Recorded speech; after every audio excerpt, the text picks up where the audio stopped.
Të nderuar dëgjues të programit të Drejt për Drejt, Mirëmëngjes Shkodër. Ju përshëndes nga kjo studio, duke ju uruar një ditë të mbarë. Jemi mësuar që fëmirin ta kujtojmë shumë të bukur. Dhe ashtu është në të vërtetë. Jemi mundur që të thellohemi në kujtimet tona dhe të ecim në rrugët e viteve duke menduar se pikrisht kjo është periudha më e bukur e formimit. Periudha që lidhet me çiltërsinë, me gazin, me çdo gjë të bukur që e bën këtë rrugë të fluturojë drejt së ardhmes, drejt rritjes dhe formimit të një personaliteti të ri.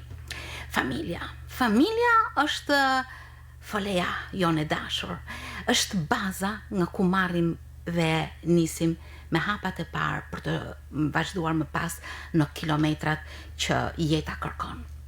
Po është gjithmonë kështu. Në të vërtetë, shumica e fëmijëve janë të lumtur, për shkak të kushteve të mira, për shkak të rrethanave, mbështetjes, ecurisë së tyre, mjaft mjeteve që plotësojnë nevojat dhe prirjet e tyre, por pyetja është gjithmonë kështu, ekziston sepse jo të gjitha familjet kanë një mundësi të tillë të mirërritjes së fëmijëve. Jo të gjitha familjet kanë kushte të mira, jo të gjitha familjet janë pa probleme themelore, bëhet fjalë sepse besoj se problemet janë të pranishme për të gjithë. Në mjaft familje ekziston dhuna, gjë që aty janë dhe fëmijët, aty janë pashmangshmërisht. Dhe pikrisht në këto hapa të tyre ata stamposin një fillim që shpeshherë ka shumë probleme. Po a ka zgjidhje? Natyrisht jemi mësuar me shprehjen duhet dhe mund të bëjmë. Por a mund të mësojmë dhe me shprehjen po bëjmë diçka? Familjet alternative dhe shërbimet alternative janë një mundësi, janë një praktik jo shumë e njohur, por edhe një praktik që ekziston, pikrisht në Shkodër. 4-5 viteve të fundit ajo po merr hapa. Nuk janë shumë, janë 5 familje mbështetëse, por a duhet të jenë më shumë? A duhet që kjo ndjesi familjare të jetë mbështetëse për këto fëmijë që meritojnë shumë? Padyshim që meritojnë shumë. Sot në studio do diskutojmë pikrisht për këto probleme. Të ftuarat e mia janë Megi Xhumari, koordinatore projektesh nga një organizatë shërbimesh sociale, Bethany. Mirëmëngjes Megi ka ardhur nga Tirana Enkas për programin ton. Të falenderoj shumë dhe respekt për përkushtimin. Faleminderit dhe juve për ftesën dhe është kënaqësi të jem këtu me sot. Gjithashtu edhe për mua. Është e ftuar dhe zonja Rudina Kruja. Tashmë e njohur në studion ton, është specialiste e njësisë së mbrojtjes së fëmijëve në drejtorinë e shërbimeve sociale në Bashkinë Shkodër. Mirëmëngjes Rudin, mirë se erdhe. Mirëmëngjesi, mirë se u gjeta dhe ju falenderoj për ftesën.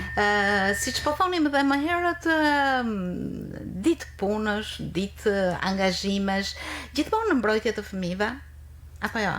E vërtet, Bashkia Shkodër e ofron shërbime në përmirësimin e jetesës, sidomos të fëmijëve që kanë nevojë për mbrojtje, dhe sigurisht që dinamikat edhe puna është e shumtë dhe kërkon vëmendje shumë më të shtuar nga të gjithë aktorët që janë përgjegjës sa i takon mbrojtjes së fëmijëve. Pikërisht këto ditë kanë qenë intensive, me sa kam informacione për ju. E vërtet.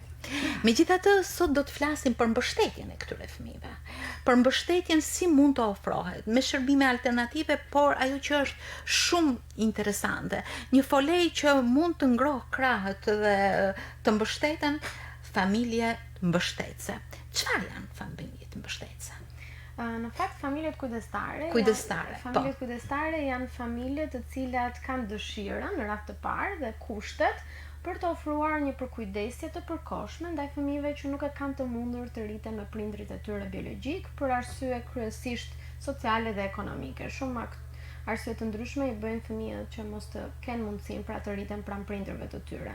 Dhe deri më sot në fakt kanë qenë institucionet rezidenciale apo shtëpitë e fëmijëve një mjedis apo një alternativë ku fëmijët mund të strehoheshin apo të sistemoheshin për një periudhë të përkohshme. Po, mikrofoni pak. Është një celul sociale që natyrisht mund të drejtohen këto fëmijë.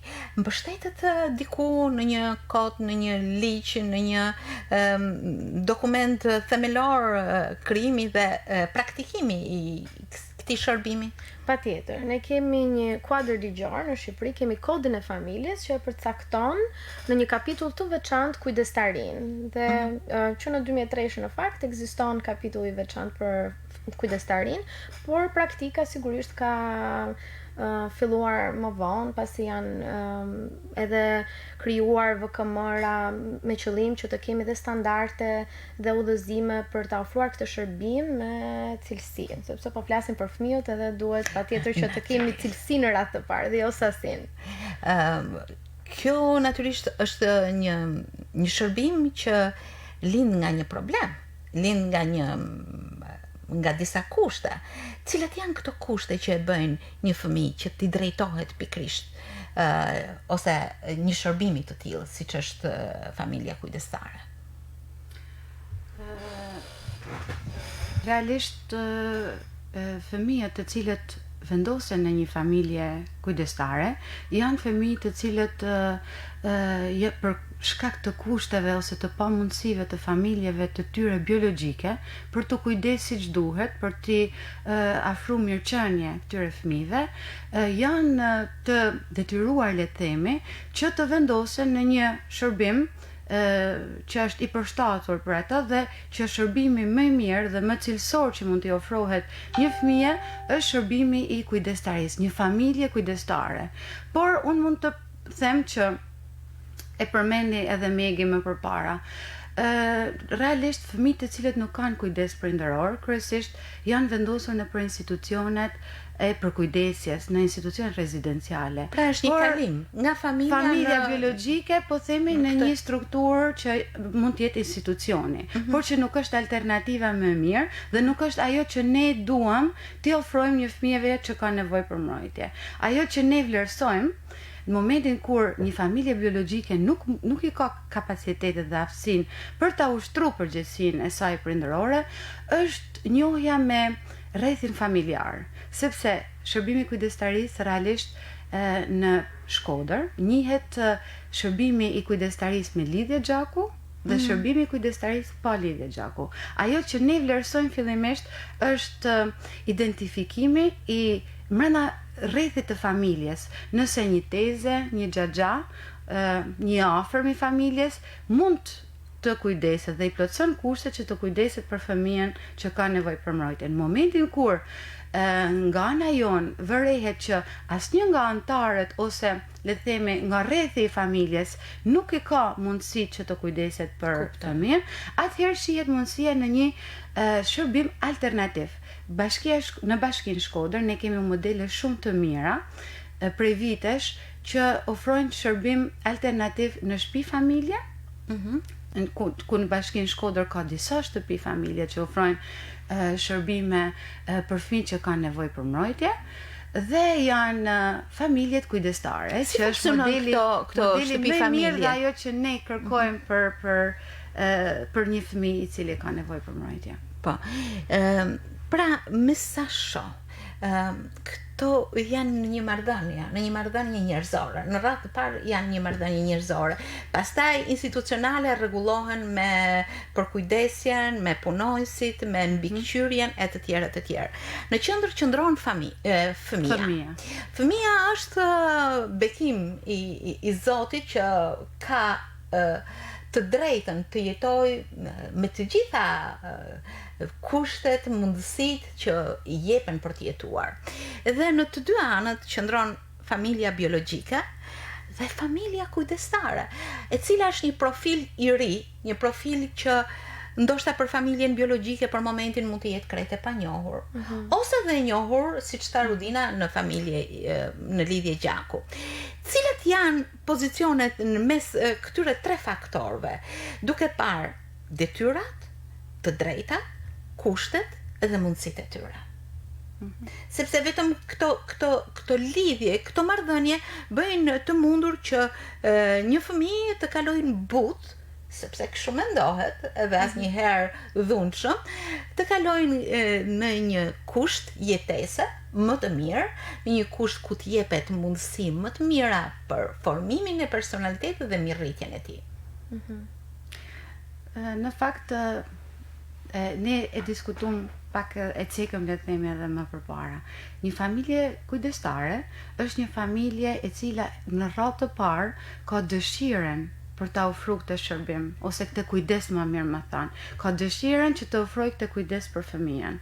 Por ajo që ndryshon nga një familje kujdestare në një familje birësuese për fëmin, dhe që ne vlerësojmë që familja kujdestare është modeli më i mirë për një fëmijë i cili nuk i ka mundësi familja biologjike që të kujdeset për atë, është një familje kujdestare, sepse në momentin kur një fëmijë qëndron pra një familje kujdestare, ai ruan edhe identitetin e tij.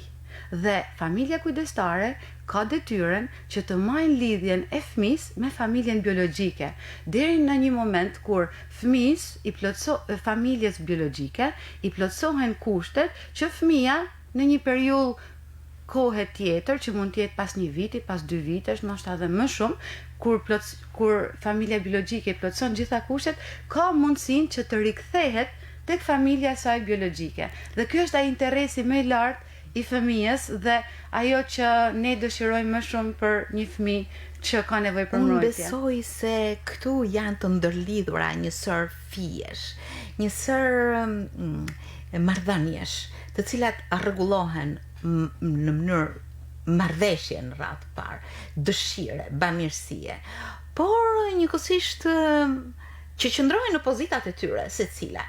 A mund të jetë çdo njeri, për shembull një çift i moshuar që nuk ka fëmijë, të bëhet familje kujdestare, ose a mund të jetë një njeri në kushte, nuk e di se çfarë, minimale jetese, që ka një dashuri shumë të madhe të jetë familje kujdestare? A mund të jetë një familje kujdestare që banon diku jashtë dhe të jetë përsëri? Pra cilat janë këto kushte që bëjnë të jetë e qëndrueshme profilin e një familje kujdestare? Në fakt, kemi disa kritere që familjet duhet i plotësojnë, nuk mund të bëhet kushdo që ka dëshirën, sepse thamë që në radhë të parë është dëshira, por janë edhe ato kushtet. Mosha është kriteri që në fakt është 18-65 vjeç, pra duhet të jesh në këtë kategori moshe që të mund të bëhesh prind kujdestar. Motivimi gjithashtu për çfarë arsye po e bën, kush është qëllimi që ti dëshiron të ofrosh këtë shërbim,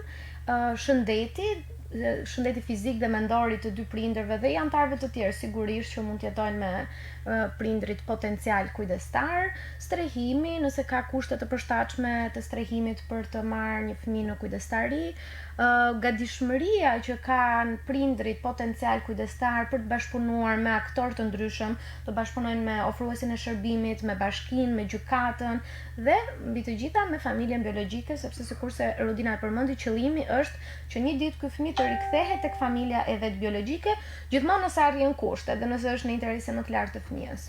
Kush i përcakton këto kushte që arrihen? Është një ekip multidisiplinar që bën vlerësimin, pra punoj social psikolog, që bën vlerësimin e familjes potenciale kujdestare nëpërmjet takimeve të ndryshme, vizitave në familje dhe të cilat edhe dokumentohen me ato dokumentat që duhet sjelli familja kujdestare.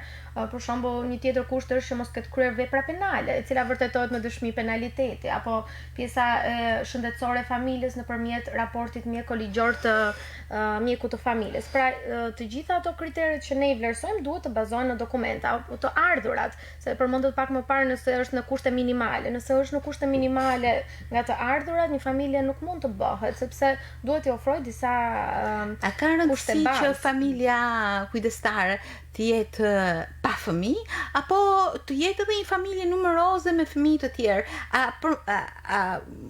Është një kusht i veçantë për këtë? Nuk është kusht, në fakt mund të jetë me apo pa fëmijë, e rëndësishme është që të tregojë që ka aftësi për të kujdesur për një fëmijë. Dhe këto aftësi tregohen si gjatë procesit të vlerësimit, por edhe gjatë procesit të trajnimit që është pas vlerësimit të familjes, që duhet të kalojnë të gjitha familjet.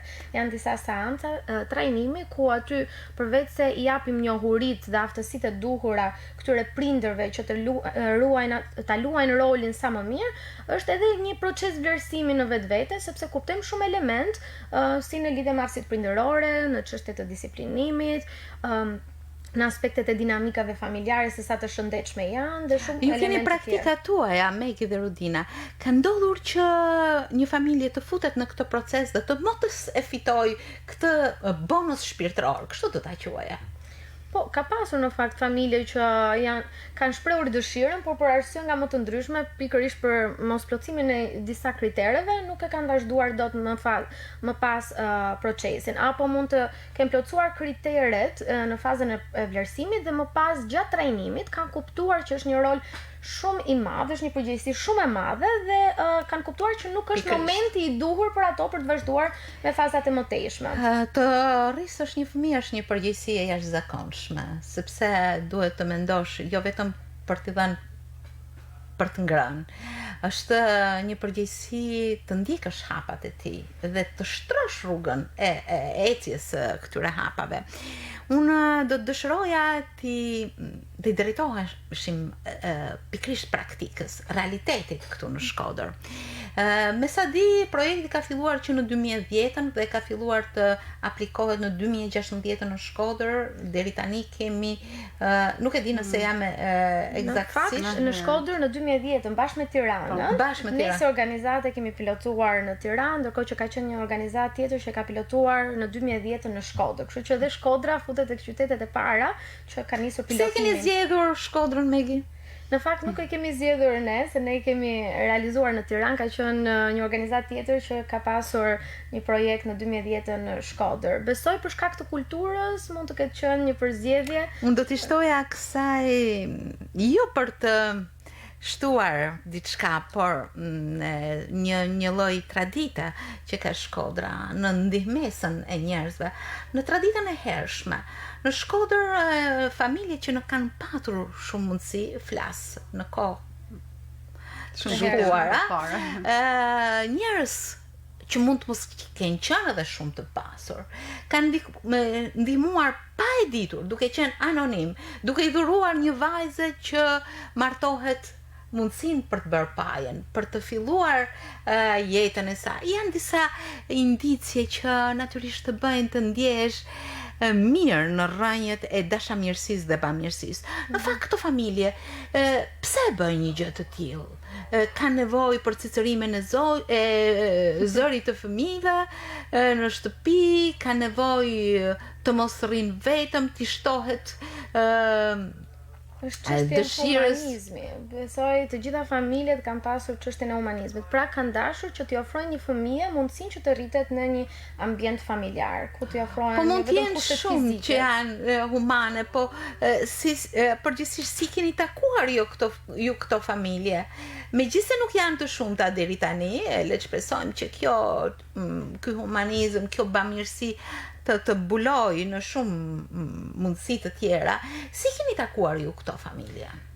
Realisht, identifikimin e këtyre familjeve, Bashkia Shkodër e ka bërë përmes interesit që vetë familja ka paraqit për të marrë një fëmijë, që nga fillimi i aplikimit të shërbimit të kujdestarisë, njohjes së komunitetit me shërbimin e kujdestarisë, por edhe një farë lidhje që personat ose familjet që kanë qenë të interesume kanë kriju edhe një lloj afrimitetit ose afeksioni me një fëmijë që kanë njoft në jetimore dhe kanë shpreh dëshiren që këtij fëmije të jepet mundësia që të afrojnë pranë familjes tyre dhe të japin modelin e një familje. Rudina, vite shumë të shkuara.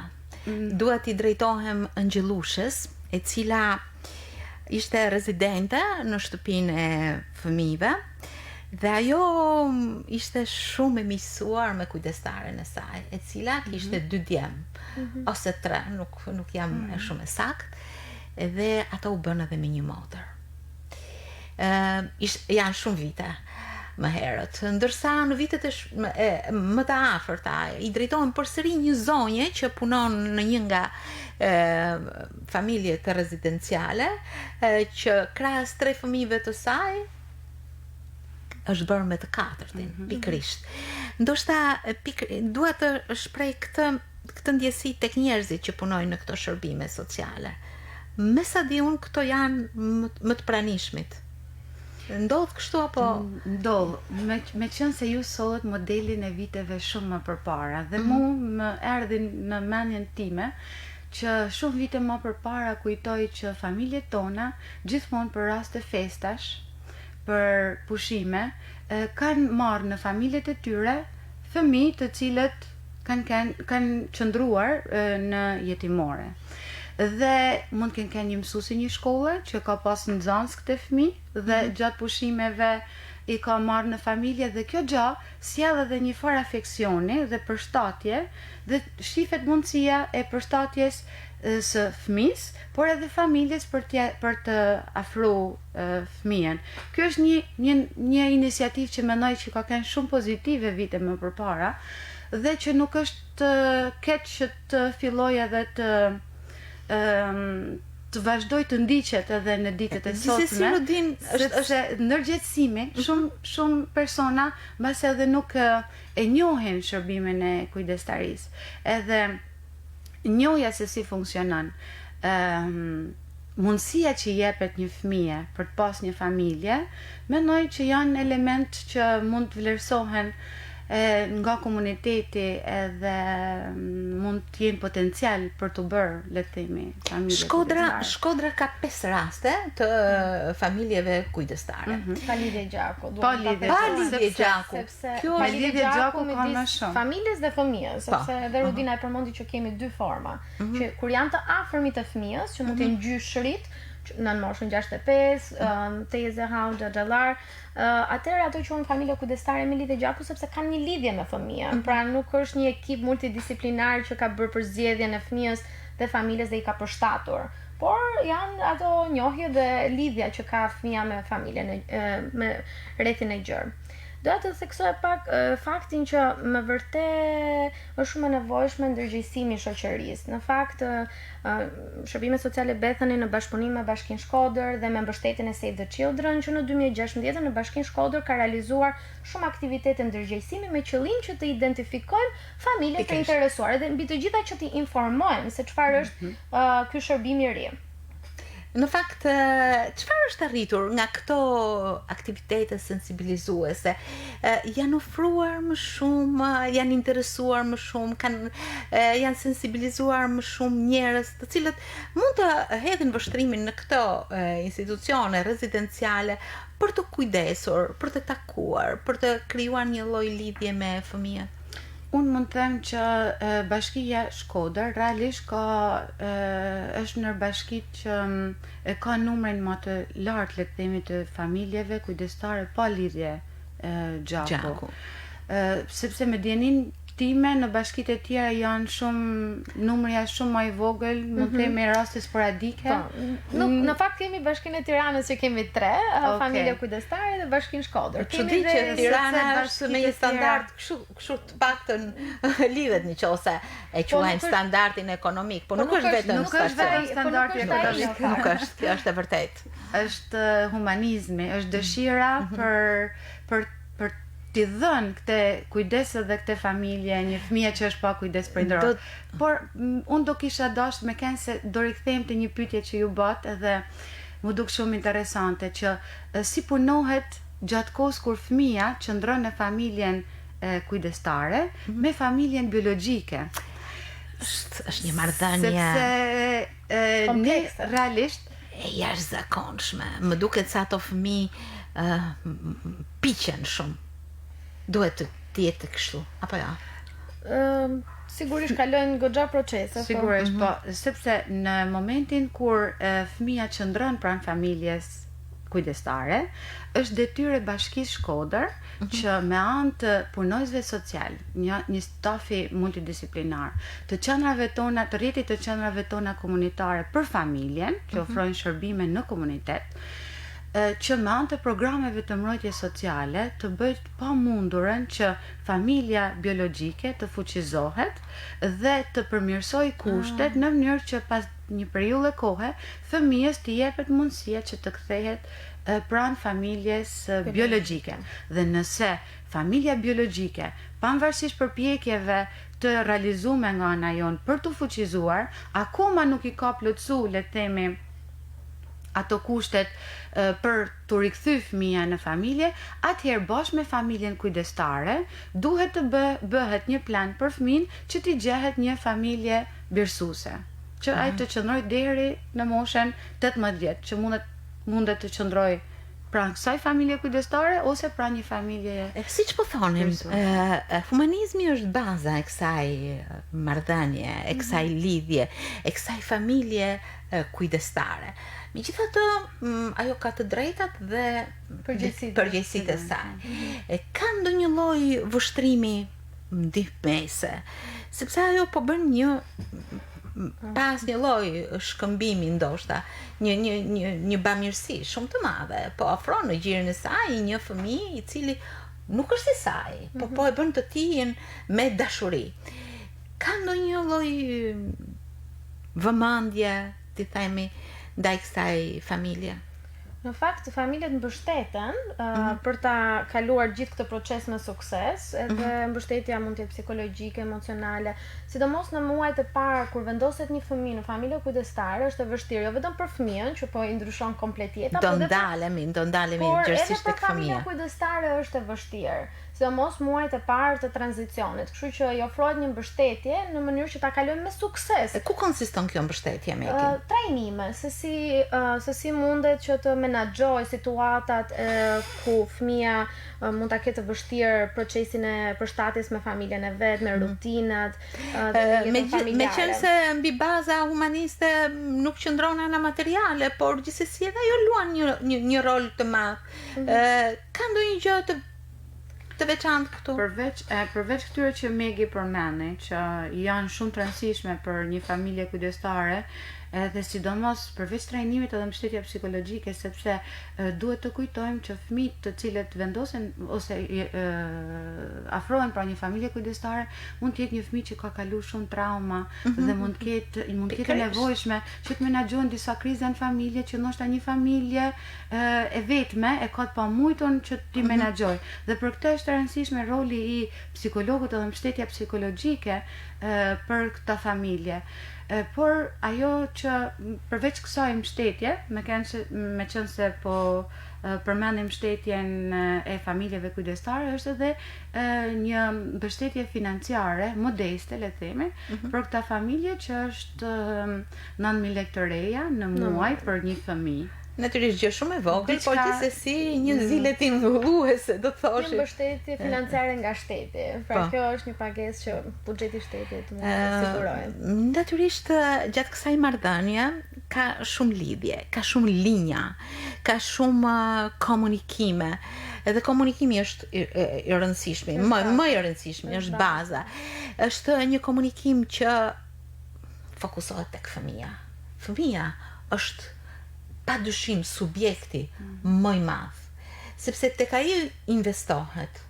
Qoftë edhe me dhimbje familja biologjike. Keni pasur probleme me familjen biologjike, e ka shumë të vështirë. Mbaj mend në ecurinë time si gazetare kur kam intervistuar një nën me shumë fëmijë dhe ishte në gjendje jo të mirë, më thanë në këtë organ të shqym unë kam tanë botën teme. Kështu që leta ndjejmë këtë. Por nga ana tjetër një vështrim shumë më i ftoftë bën që ky fëmijë të jetë afër dhe larg njëkohësisht. Afër me shpirt, larg sepse transferohet diku tjetër. Si janë këto marrëdhënia?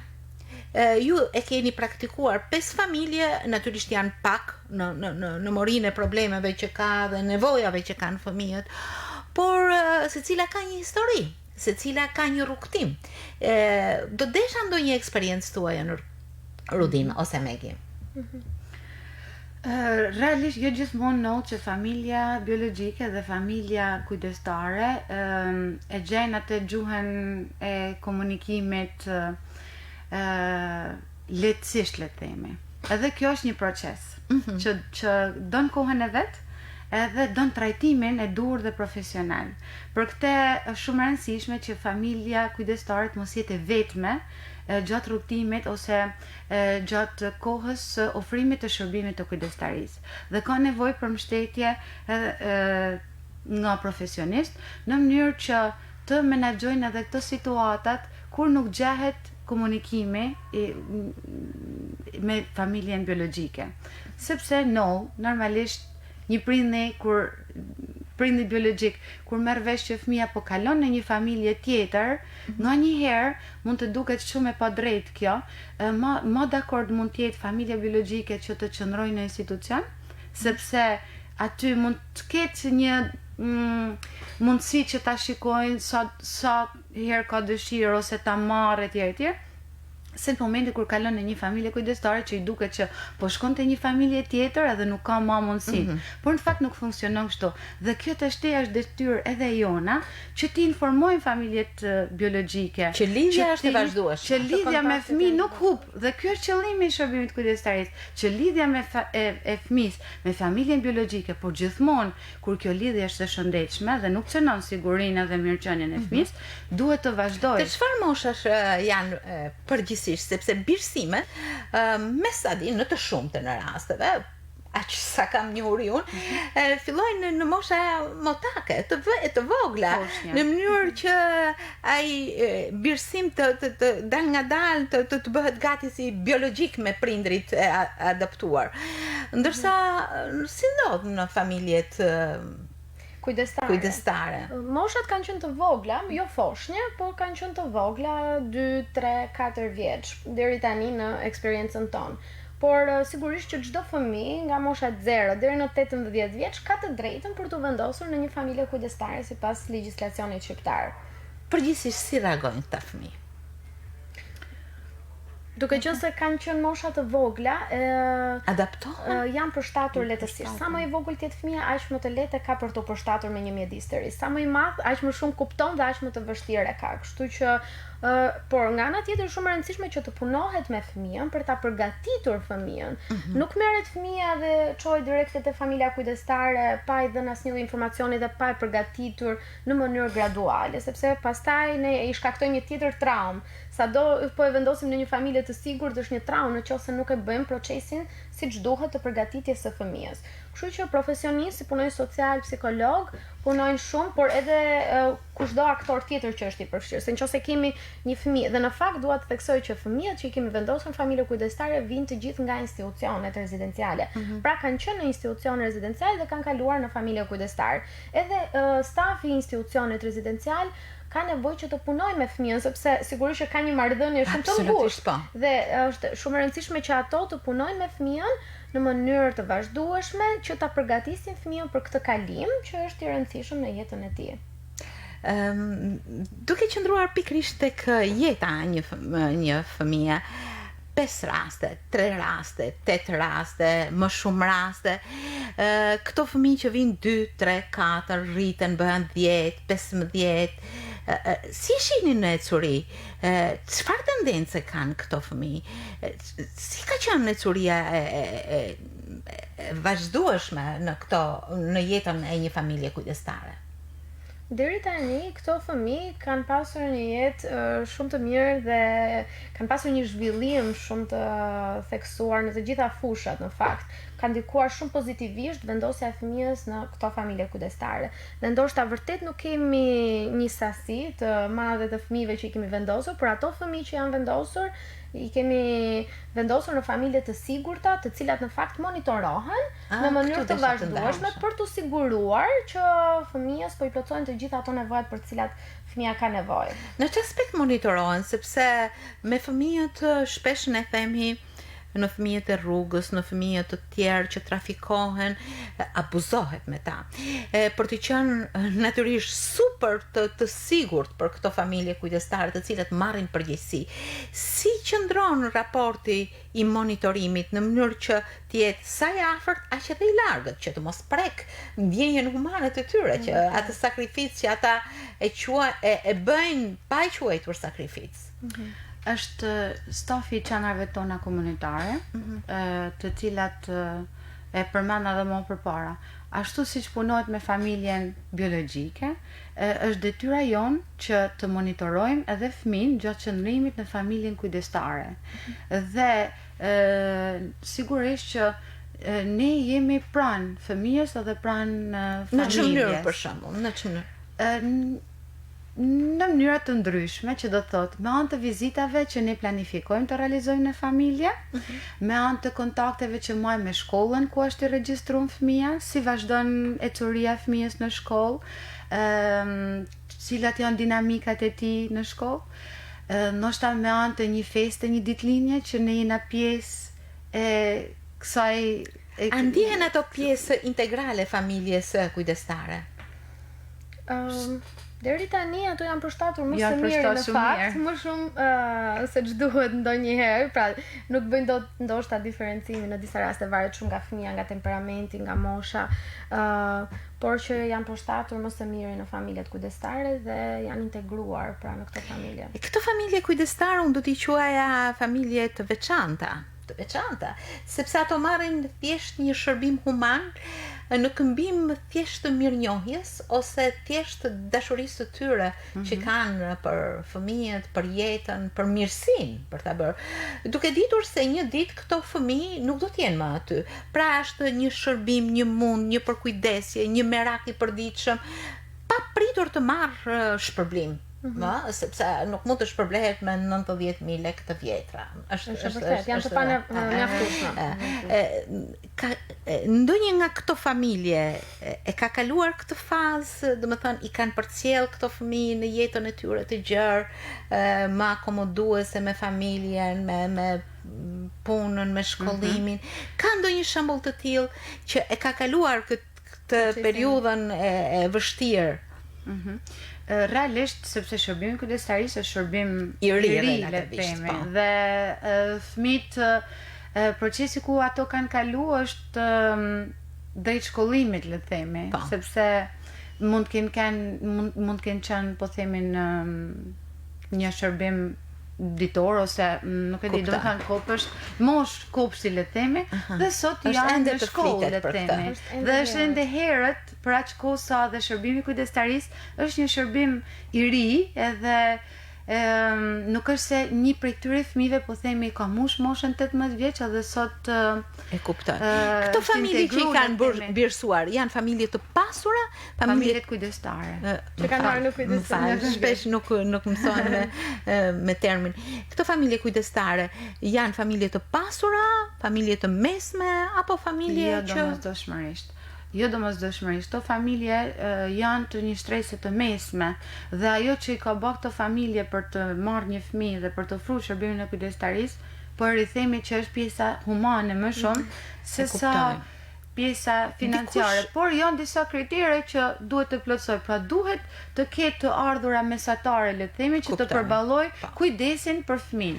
Me sa duket, familjet që mund të jenë larg Shqipërisë nuk e përfitojnë këtë lloj shërbimi. Nuk e përfitojnë sepse duhet të monitorohen, kanë që duhet edhe të mbajnë lidhje të vazhdueshme fizike. Edhe mbi të gjitha, fëmia duhet të ketë marrëdhënie me familjen biologjike, nëse nuk jetojnë në Shqipëri, si mund të ruhet ajo marrëdhënie? Por ju që po na ndiqni në këto momente dhe ju ka lindur një mendim andjenjë tepër humane që tingëllon, që ka qenë në subkonsciencë, por që tingëllon tashmë artikuluar tek mendimi juaj. Si mund të t'ju drejtohet juve për të bërë një hap të tillë? Atëherë, është drejtoria e shërbimeve sociale, është struktura përgjegjëse, le të themi, për identifikimin e këtyre familjeve, dhe personat të cilët kanë dëshirë që të afrojnë këtë shërbim duhet të drejtohen pranë Bashki Shkodër. Pra drejtorisë së shërbimeve sociale për ta shprehur këtë dëshirë dhe për të vazhduar pastaj këtë procedurat që ne folëm. Këto fëmijë janë të përzgjedhur nga ju apo ka një afeksion me shikimin e parë kur një prind dëshiron të kontaktoj me një prej fëmijëve? Tani, ajo që se si duhet të funksionojë, duhet të funksionojë në këtë formë, që Bashkia Shkodër duhet të ketë një listë familje të gatshme, le të themi, familjesh kujdestare. Që në momentin kur një fëmijë për shkak të arsyeve të problemeve shumë të mëdha që mund të ketë tek familja biologjike dhe nuk mund të qëndrojë më në familjen biologjike, idealja është që ai fëmijë mos shkojë fare në institucion, por të kemi këtë familjen e gatshme kujdestare dhe të kalojë një herë pranë një familje të tillë. Ende jo, në fazat e para, në fakt që edhe pak familje kemi, po sigurisht që prandaj kemi nevojë për më shumë ndërgjegjësim që të krijohet ajo lista. Natyrisht, ndërgjegjësimi, mbështetja, sensibilizimi që të ndryshojë edhe mentaliteti jonë. Unë kam përmendur në fakt shpesh herë që një nga barierat është pikërisht fakti që shumë familje kanë të vështirë të përfshihen në këtë proces duke ditur që është e përkohshme. Dhe të jesh një familje kujdestare është më vështirë se sa të jesh një familje birësuese, sepse ti po ofron këtë shërbim për një periudhë të përkohshme dhe që ai fëmijë mund të largohet një ditë nga familja jote. Mund të ndodhi edhe që mos largohet, sepse sikurse kemi fëmijë që rrinë në institucione deri në moshën 18 vjeç dhe pastaj përgatiten për jetesë të pavarur, ashtu mund kemi edhe fëmijë në familje kujdestare që nuk arrin dot të rikthehen te familjet e tyre biologjike, sepse nuk i kanë plotësuar kushtet dhe kështu qëndrojnë deri në moshën 18 vjeç. Me për hir të së vërtetës ajo mosha 18 vjeç që bota e ka të lirë për ne në këto familje, në institucionet rezidenciale është tepër e dhimbshme. Mosha 18 vjeç, largimi është delikate, por edhe e dhimbshme, sepse shërbimet në të cilën ofrohet janë, nuk e di, kanë qenë të pakta, edhe një fëmijë në këtë moshë gjendet në mes të katër rrugëve. Gjithsesi është një nizmë e mrekullueshme, një nizmë humane që troket në shpirt, që fëmijëria të ushqehet vazhdimisht, që fëmijëria të jetë e buzëqeshur, jo e buzvarur, që fëmijëria të shënojë kujtime të bukura, të ketë dhe të ushqehet me shumë dashuri, të hedhë themele dhe baza të shëndoshta. Dhe kjo varet nga njëherë edhe një listë pritje e familjeve që dëshirojnë të bëhen familje kujdestare. Nga njëherë fati troket për shumë fëmijë. Unë ju uroj që ky fat t'i rrok këta fëmijë, që buzëqeshja dhe kujtimet e fëmijërisë, jeta në fëmijërinë e tyre të jetë e mirë dhe e bukur. Ju falenderoj shumë. Ju falenderoj shumë për këtë hapësirë që i dhat shumë humane që i dhat mikrofonit të Mirëmëngjes Shkodër në këtë punë të vështirë, të thosha, me shumë sfida, por që gjithmonë mund të ketë të fituar dhe i fituari është fëmia. Është vërtet. Në fund të fundit të gjithë punojmë për interesin më të lartë të fëmijës. Ju falenderoj shumë. Megi, ke ardhur nga Tirana për të shpërndar mesazhin tuaj në këtë studio. Rudina që punon vazhdimisht në njësinë e fëmijëve në Bashkinë Shkodër, një punë shumë humane, shumë e respektuar, një punë që kërkon shumë sfida për të përballuar. Apo ja? Po, ka shumë sfida në fakt, por që nëse mendojmë për atë qëllimin final, jemi të gjithë të motivuar për të punuar dhe të vazhduar. Uroj që familjet kujdestare të jenë edhe më të shumta në Shkodër. Uroj që këto fëmijë të jenë të buzëqeshur në krahët e dashurisë së prindërve biologjik edhe prindërve të gjetur në familjet kujdestare. Edhe një herë ju falenderoj. Faleminderit ju.